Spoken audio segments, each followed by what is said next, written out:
Here's a behind-the-scenes look at the reality of recording an audiobook.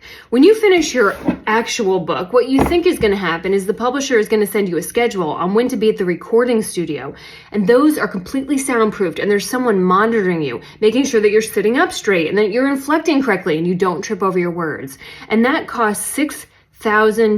Your other option is to hire someone to do it. And I interviewed several people to record the audio of this book, but here's the thing. The second word of the book is the word bullshit, and only I can inflect it the way I do. So that wasn't going to work. The third option is to record it at home, but you can't do that in spaces like this because this is very echoey. And if anything turns on anywhere else in the house, you're going to hear it through the walls, or you're going to hear it through the vents and the ductwork. The only safe space in your home to do this is probably a closet, and you have to make some adjustments to that closet to make sure that it meets all of Audible's standards for what they'll accept for an audiobook.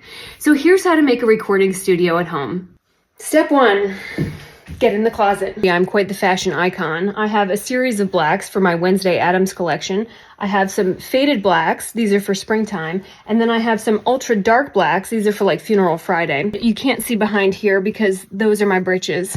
And don't get excited. They come in like a pack of 10 at Walmart. I tested several spots in this closet. And if I was standing up, which was most comfortable and easiest to read, then my voice would echo all over the walls. In the least comfortable position, which is sitting down Indian style on the floor, then the clothes hanging above and around me would absorb the echo. I shoved several pillows in the corner to capture any echo going this way, hung up curtains that I wasn't using around the outside of me to absorb any echo going behind me or around me. Again, if you do this in a studio, it will all be soundproofed and you don't have to look like a little kid building a fort in your closet. Next, I propped up my laptop on a suitcase, added a lithium battery bank to power both my laptop and the microphone, and now you're ready to start recording. And here you will spend the next 2 months rereading the book that you've already reread 7 to 10 times as it's gone through multiple levels of editing. Close at hand must be several types of hydration. Number 1, a bucket of hot Earl Grey tea because you are a proper fancy bitch.